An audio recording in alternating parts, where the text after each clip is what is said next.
Mati here at the altar, and the table of origin. Every transformation needs a place where it can happen.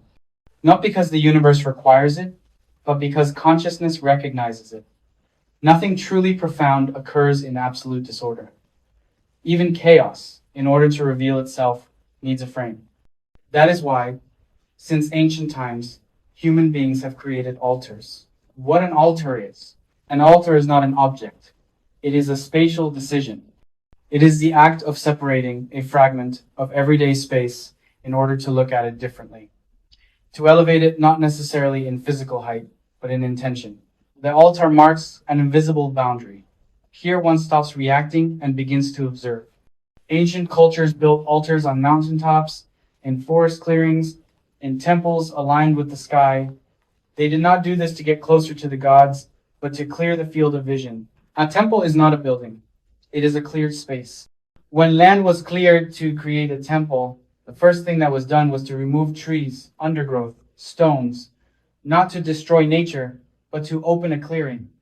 That clearing made it possible to see the stars, follow the cycles, understand the order of the sky.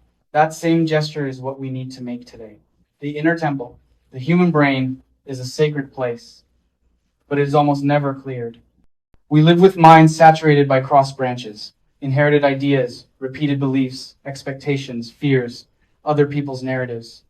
A forest so dense that light can no longer pass through. Art of alchemy does not consist in learning new things, but in clearing the field, creating an inner space where consciousness can once again orient itself by the stars.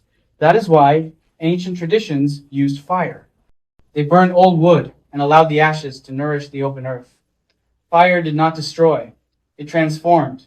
It removed what blocked vision and fertilized the ground for a new order. Today we perform the same gesture, but with attention. The candle as Excalibur. Our altar will be simple. So simple that it can always accompany us. King Arthur's round table is not a piece of furniture. It is a symbol of center and equality. No one occupies a higher place, because the center belongs to the origin. On our altar, Excalibur will not be a metal sword. It will be a small candle. The flame is a point of contact between worlds. It does not belong entirely to matter nor entirely to air. It moves, vibrates, consumes, and illuminates at the same time. The flame is visible origin. That candle, at the center, represents Excalibur, anchored in the stone. Consciousness rooted in the body. The 12 around the fire. Around the candle, 12 objects are placed. They can be 12 or 24 if one wishes to represent signs and chakras separately. The object itself is not essential. What matters is the symbolic relationship established with it. Each object represents a zodiac sign and its corresponding chakra. It can be a stone, a crystal, a figure, a drawn symbol, a natural element. This is not about aesthetics, but about resonance. By arranging them in a circle, a tangible image of the order being calibrated is created. The body understands images before concepts. Matter responds when it is organized with intention. This is how the round table is built. The deity writes, the ritual does not need to be long. It needs presence. The most favorable moments are usually simple ones. Upon waking, when the mind has not yet filled with stimuli, or before sleep, when the day begins to settle. You approach the altar, you light the candle, you pronounce the mantra of the element of the day. Then you bring attention to the corresponding chakra. A minimal gesture, a conscious breath, a subtle internal adjustment. Nothing forced, nothing theatrical. After that, you observe the flame. The contemplation of fire is not passive. It is an alchemical act. The flame transforms what obstructs inner vision. It consumes, without violence, the layers that are no longer necessary. While observing the fire, you set the intention that everything that blocks your clear perception of the cosmos be transformed into light. That is enough. Anchoring vision in matter.